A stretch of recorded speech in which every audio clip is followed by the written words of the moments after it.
Imagine a courtroom where the judge does not just hand down a sentence to a convicted criminal. I mean, imagine a judge who possesses the authority to literally erase that criminal's name from human history. Right. To the point where their massive estates, their legacy, and, their entire hometown turn to permanent dust that no one can ever rebuild. It is a terrifying thought. It is terrifying. It sounds absolute. And that is the precise picture of divine justice we are looking at today. So welcome to Reform Thinking. Glad to be here. Today, we are taking a deep dive into some fascinating source material. We are looking at excerpts from the commentary Critical and Explanatory on the Whole Bible by David Brown and his colleagues, and we are looking specifically at their analysis of Psalm 9. Yes, it's a really dense section of the commentary. Our mission for this deep dive is to unpack this text to understand the nature of divine government, righteous judgment, and the security provided to God's people. You are going to see a picture of a God who leaves absolutely nothing to chance, overseeing history with total sovereignty. The commentary paints a striking picture, really contrasting human frailty with divine authority. The writers bring out the theological weight of every single phrase, showing how the psalmist views God's absolute control over every event in history. Right, whether it involves the righteous or the wicked. Precisely.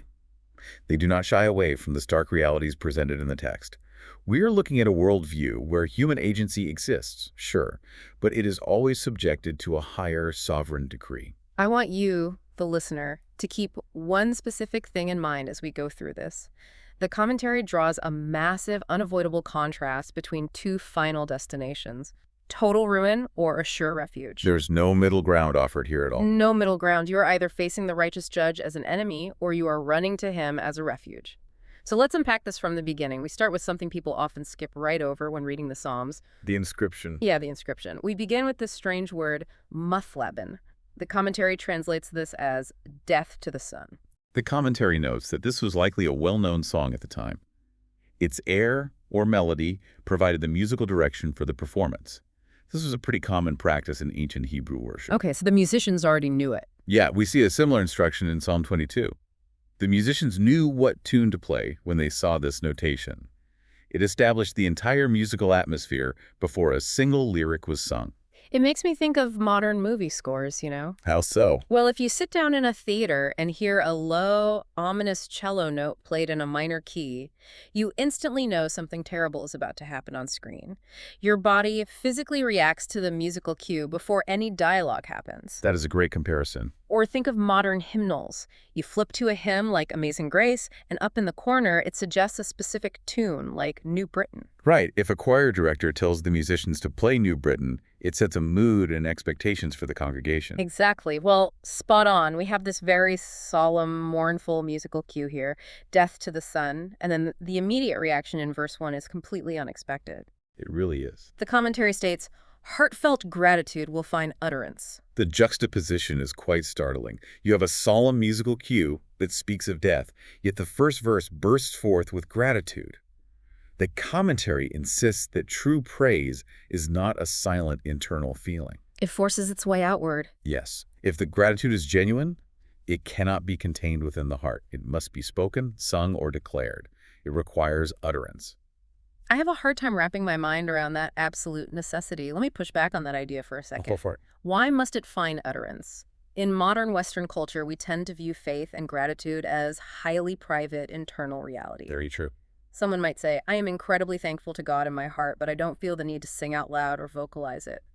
Why does this commentary, and by extension the text, demand an external vocalization of an internal state? That is a very valid cultural observation. We do individualize and internalize these things today. But in the ancient Near Eastern context, and specifically in the theology of the Psalms, an unexpressed gratitude is viewed as an incomplete gratitude. Incomplete. The utterance is the completion of the cycle. When God acts in history to deliver his people, that is a public, objective reality. It happens in the real world. Right. Therefore, the response to that deliverance must also happen in the real world. It must be audible. It must take up physical space through sound waves. That makes a lot of sense. Vocalizing the praise does a few things. First, it honors the public nature of the deliverance. Second, it testifies to the surrounding community. And third, as the commentary points out, it acts as an encouragement to the psalmist himself. Let's expand on that third point, because I find the psychology of that fascinating. The commentaries suggest that this psalm is an encouragement to the psalmist. Yes, by recounting past mercies and God's punishment of the wicked, he finds the confidence to implore God for prompt and efficient manifestations of divine sovereignty. He is preaching to himself. Exactly. He is using his own vocalized gratitude to bolster his faith. He is looking backward to look forward. Okay, looking backward to look forward. Unpack that. He looks at what God has already accomplished. He sees how God has dealt with the wicked in the past. That historical reality gives him the absolute confidence to ask God to act again in the present. So it is a logical progression based on the character of God. Spot on. God has shown his sovereignty before, therefore, he can be trusted to manifest that sovereignty now. When you vocalize the past acts of God, your own ears hear the truth, and it strengthens your own resolve. You are pointing out to your own frail human mind the unshakable reality of divine government. Right. It is like an athlete verbally psyching themselves up before a big game, but instead of hyping up their own abilities, they are verbally rehearsing the unassailable track record of the sovereign God. That is a brilliant way to phrase it. But, if heartfelt gratitude must find utterance, it needs a specific object or reason. You cannot just be thankful into a void. Gratitude requires a benefactor. Absolutely. The commentary provides that reason in the very next verses, focusing on the sole actor responsible for vindication. When we look at verse 3, where the enemies are turned back, the commentary is very explicit. It says, "It is the result of God's might alone." Yes, God acts as a righteous judge who rebukes not just with words, but by concrete acts, destroying the very names of nations and persons. This is a massive theological distinctive, isn't it? It really is. When the enemies retreat, it is not because the psalmist had a better military strategy, stronger weapons, or superior geopolitical alliances. It is the result of God's might alone. The commentary highlights God as a righteous judge, and a judge does not give suggestions or opinions. No, a judge issues rulings that have concrete, binding consequences in the real world. In this case, the rebuke comes in the form of absolute destruction, wiping out the very names of nations. It is a historical erasure. I want to spend some time on this idea of destruction because verse 6 has a literal translation that, well, stopped me in my tracks. What does it say? It reads, "As to the enemy finished are his ruins forever." Wow. Finish are his ruins forever. Yeah. We think of ruins as historical sites that can be rebuilt, or at least preserved for tourism. You go to Rome and see the Colosseum, or you go to Athens and see the Parthenon. Right. People pay money to walk through them. Exactly. Those are beautiful, preserved ruins. They have a lasting legacy. But this commentary insists the wicked are utterly undone and their ruin shall never be repaired. How do we reconcile this absolute permanent destruction with the idea of a just judge? It sounds almost excessively punitive. We reconcile it by understanding the scale of the rebellion and the purity of the justice involved. The commentators deliberately contrast the temporary ruined nature of the wicked with verses 7 and 8. Which talk about God's eternal possession of a throne of justice. Yes, the justice of God is absolute. Human rebellion builds these massive, intimidating empires. The builders think they're establishing eternal legacies. They assume their monuments will stand forever to project their glory. But divine justice guarantees their permanent erasure because their foundation is rebellion against the righteous judge. Right, so the preservation of a ruin implies that something of the original structure had lasting value or historical significance worth keeping around. But here, the commentary says the wicked are utterly undone. Because God's authority requires no assistance. It operates on his might alone. The permanent destruction of these earthly empires is the direct result of a righteous judge operating from an eternal throne. The contrast is between the temporary rebellion of man and the eternal justice of God. Yes, the ruins are finished forever, because God's justice leaves no room for their reconstruction. Let's ground this in a historical example to really visualize what finished ruins look like. Think about the ancient Assyrian Empire and their capital, Nineveh. Oh, that is a perfect example. At its height, Nineveh was the largest, most terrifying city in the world. They were brutal conquerors. They built massive walls and palaces, projecting total dominance over the ancient Near East. They thought their empire would last until the end of time. They really did. But when God's judgment came upon them, they were overthrown in 612 BC by a coalition of Babylonians and Medes. And the destruction was so absolute, so thoroughly finished, that when the Greek historian Xenophon marched his army past the site just 200 years later, the city was completely buried under the sand. He had no idea what he was walking over. None. He didn't even know he was walking over the ruins of the greatest empire of the previous era. The very name and location were functionally erased from human memory for centuries until modern archaeologists dug it up. That is what it means for ruins to be finished forever. They are reduced to dust that cannot be reassembled. They stand completely obliterated in the shadow of a throne that never decays. That historical example illustrates the theological point perfectly. The commentary does not soften the blow of divine judgment. It presents a God who is active in history, pulling down rebellious nations and erasing their legacies. When the righteous judge speaks, the empires of men turn to dust. And the crucial takeaway is that God does this unilaterally. He doesn't need a coalition of earthly armies to accomplish his ultimate will.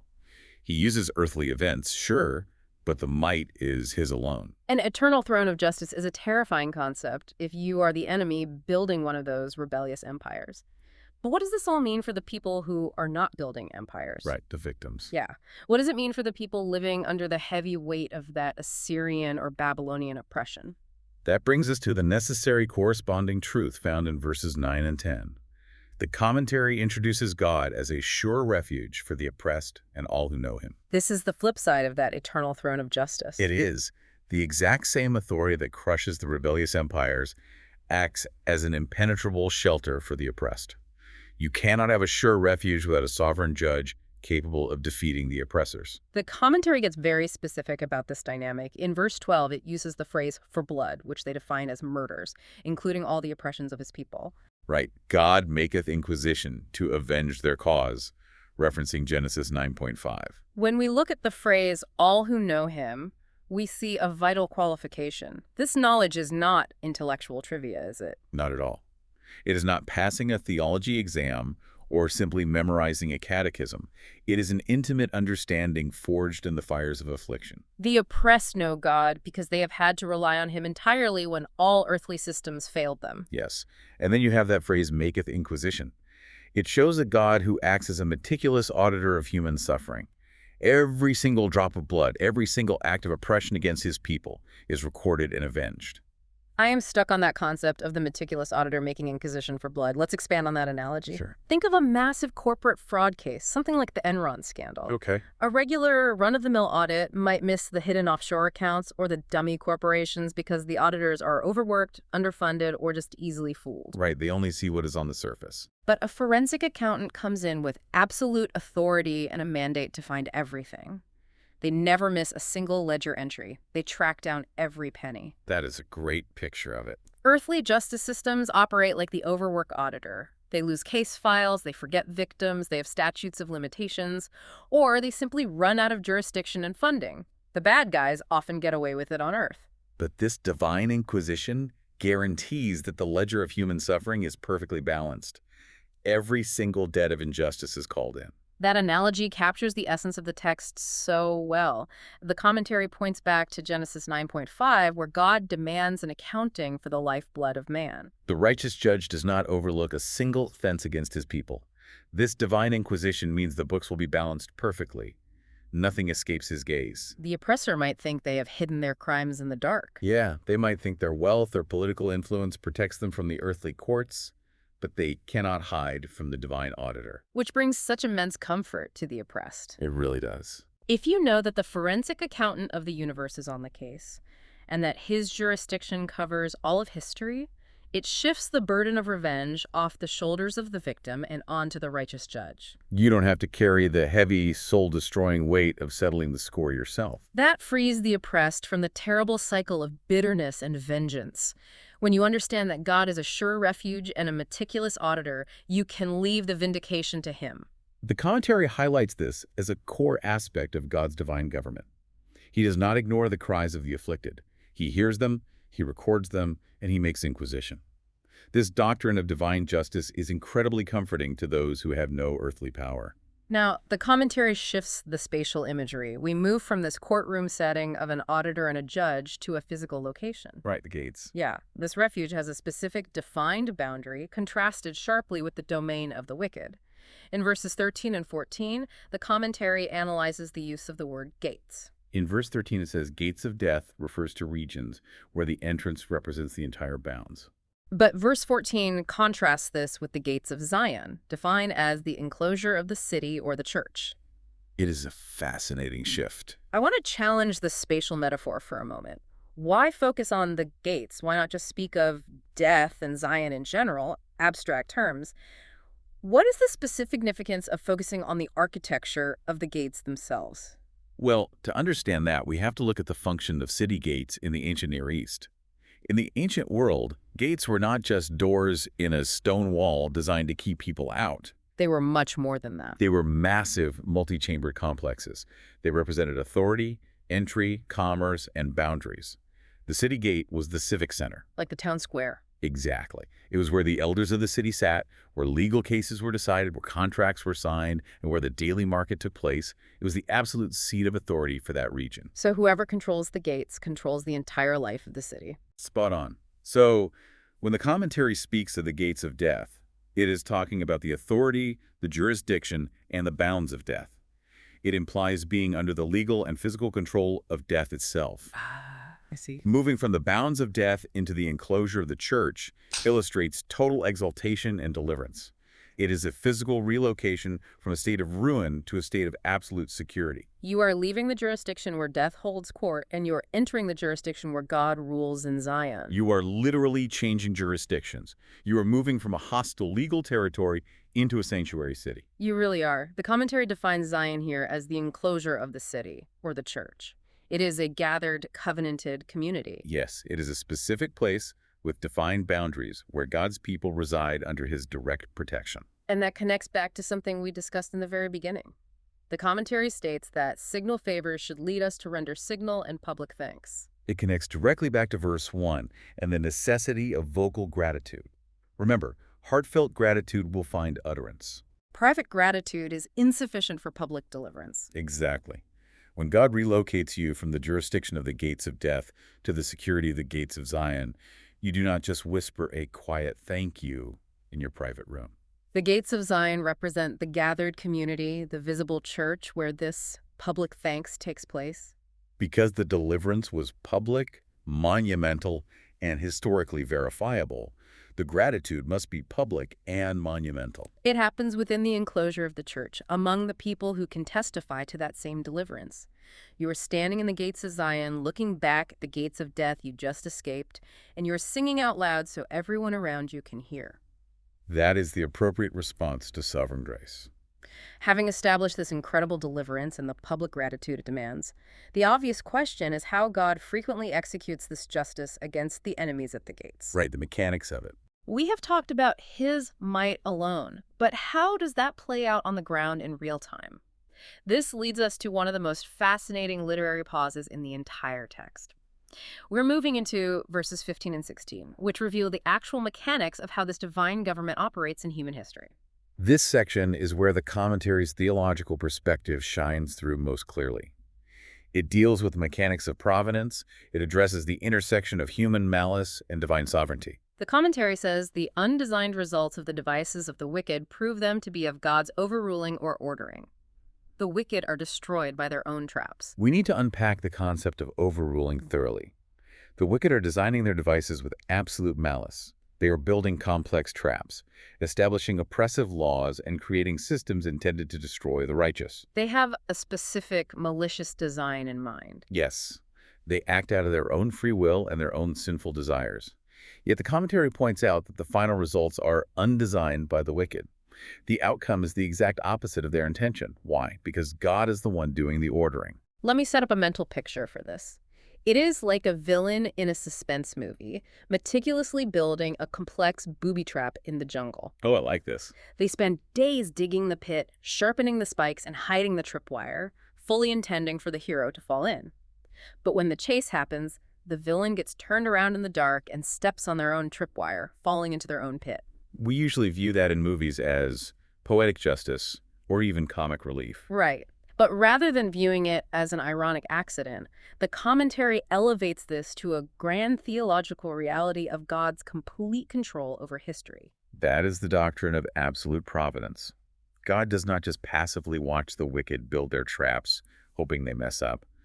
And he doesn't always choose to simply smash the trap with a lightning bolt from heaven, though he could. Instead, he uses the very rebellion of his enemies to accomplish their righteous punishment. The malicious devices of the wicked become the very instruments of divine justice. This proves that God is ordering all things. He overrules their malicious designs to bring about his holy ends without violating their agency or becoming the author of their sin. They chose to build the trap. God ordained that they would fall into it. Precisely. Let me play devil's advocate here, because this is a tough concept for a lot of people to swallow. Go ahead. If God is overruling and ordering the events such that the wicked fall into their own traps, doesn't that make God responsible for the existence of the trap in the first place? How does the commentary and this theological framework protect God's holiness while maintaining his absolute control? That is the classic tension in understanding divine providence. The framework we are looking at makes a distinction between the primary cause, which is God's sovereign decree, and secondary causes, which involve human agency. Okay, so breaking that down. The wicked act according to their own nature. Their nature is fallen, so they freely desire to build traps to harm the righteous. God is not coercing them against their will to be evil. They own their malice entirely. So they are fully responsible for the malicious intent. Yes. However, God, in his infinite wisdom, bounds and directs those evil actions to serve a righteous purpose. The wicked think they are writing the script of history, but they are actually just playing a part in a much larger story directed by the sovereign God. Their intentions are evil, but God's overruling of those intentions is entirely holy and just. The wicked think they are the director, but they are just unwitting actors on the stage. That is an apt way to put it. And because this reality is so weighty, the text demands a pause. Verse 16 features a very specific musical and liturgical notation, Higgaion, combined with Selah. The commentators highlight a fascinating statistical anomaly regarding this notation. Anyone who has read the Psalms is used to seeing the word Selah. It occurs 73 times throughout the book. We see it all the time. But this is the only case in the entire book of Psalms where Selah is explicitly combined with the word Higgaion. We need to define both of those terms for the listeners so they understand the weight of this anomaly. Let's define them. Selah is generally understood as a musical interlude or a command to pause. The root of the word implies lifting up or weighing something in the balance. When you read Selah, the musicians would continue playing, but the singing would stop, giving the congregation a moment to weigh the truth of what was just sung. And Higgaion means meditation, or a deep, resounding sound. When you combine them into Higgaion Selah, it demands a pause of unusual solemnity and emphasis. So it is not just a breath mark in the sheet music. It is a flashing neon sign saying, stop everything you are doing and think about this. Yes. The commentary states that in view of this retribution on the wicked as an instance of God's wise and holy ordering, we may well pause in adoring wonder and faith. The reader is commanded to stop. Do not just read past this verse to get to the end of the chapter. Stop and meditate on the reality that God uses the traps of the wicked to destroy the wicked. I think about how applicable that command is in our modern era of doom scrolling. Oh, absolutely. We look at the news, we see the complex, malicious devices of the wicked, corrupt political systems, oppressive economic schemes, cultural decay, and the natural human reaction is absolute despair. We think the bad guys are winning because they have the best traps. But this text commands you to pause. Stop scrolling. Weigh this truth. Recognize God's wise ordering. The trap is being built, but the righteous judge is the one who will spring it on the builders. Meditating on that truth builds massive faith. When you realize that even the malice of your worst enemies is completely subject to the overruling providence of God, your fear dissipates. You do not have to outsmart the wicked. You just have to trust the God who overrules them. After this solemn pause, this heavy meditation on God's sovereignty, the commentary turns to the final, unavoidable destinations for humanity. It pulls no punches about the reality of judgment. We move into verses 17 through 20. Verse 17 states, "The wicked shall be turned," which the commentary defines as retreating under God's vengeance, driven by him to the extreme of destruction, even hell itself. And here's a crucial line that demands our attention. Those who forget God are classed with the depraved and openly profane. That specific classification is startling for many people today. It runs counter to how we view morality. It really does. I want to zero in on that phrasing because to modern ears, forgetting God sounds like a passive mistake. It sounds like misplacing your car keys or forgetting a dentist appointment because you got busy. We think of it as an innocent cognitive slip. Right, but this commentary groups the forgetful right alongside the openly depraved and profane people who commit active atrocities. How do we process that? How can passive forgetfulness equal open depravity? We have to view this through the proper theological framework. In this context, forgetting God is not a cognitive slip. It is an active, willful suppression of the truth. It is a deliberate refusal to acknowledge the righteous judge. So it is an intentional ignoring. It is putting your hands over your ears and closing your eyes. That's right. Every human being is confronted with the reality of God through creation and conscience. When a society or an individual forgets God, they are actively choosing to govern themselves. They are removing God from his rightful place on the eternal throne and placing themselves there instead. They are rejecting his authority. And the commentary argues that this willful forgetting is the actual root of all depravity. You cannot be mildly neutral toward the sovereign God of the universe. To forget him is an act of cosmic treason. That is why the forgetful are classed with the openly profane. The profane acts of wickedness are simply the visible fruit of the internal root of forgetting God. That reframes the entire concept of secularism or apathy. It is not an innocent oversight. It is active rebellion masquerading as neutrality. And the consequence of this act of rebellion is stark. The commentary describes hell not just as a static location where people are sent, but as retreating under God's vengeance. That phrasing is chilling when you stop to consider it. Retreating under God's vengeance and driven by him to the extreme of destruction. It paints a picture of an active, eternal flight from divine justice. It is not just being locked in a dark room, it is a perpetual state of being driven away by the absolute purity and heat of God's justice. The wicked cannot stand in the presence of the righteous judge, so they are constantly retreating into destruction. The contrast here is incredibly sharp when you look at verse 18. The commentary describes the needy as poor, as deprived of anything, hence miserable. Then it talks about the expectation of the poor, or the meek and humble, and it says they are made so specifically by affliction. This offers an intense insight into the human condition and the way God works in the lives of his people. We contrast the wicked, who willfully forget God in their pride and retreat into hell, with the poor, who are made humble by their affliction and find a sure refuge. Affliction has a specific, ordained purpose in the divine government. It creates the expectation of the poor. When you are deprived of earthly security, when your health fails, when your bank account is empty, when the temporary ruins of this world offer no shelter, you are forced to look outside of yourself for a sure refuge. Affliction strips away the illusion of human self-sufficiency. It burns away the conceit. When things are going well, it is very easy to subtly forget God and trust in your own strength. Affliction acts as the antidote to that fatal forgetfulness. Which brings us to the conclusion of the psalm in verse 20. It concludes with a prayer for God to subject men effectually, making them realize their frail nature to deter them from all conceit and future rebellion. The psalmist is praying for God to do whatever it takes to make men realize their frailty, by their effectual subjection, the commentary says. The subjection is painful. Being brought low, having your pride crushed, realizing you are entirely dependent and frail, that hurts. But the commentary frames this painful subjection as a necessary deterrent from conceit. So, even the painful subjection of humanity, the realization of our absolute frailty and weakness, is part of God's righteous ordering. It is a severe mercy. If conceit, pride, and willful forgetfulness inevitably lead to retreating under God's vengeance into extreme destruction, then anything that deters that conceit is an act of massive divine grace. Even if that grace comes in the form of heavy affliction and painful subjection? God loves his people enough to break their pride so they don't share the fate of the wicked.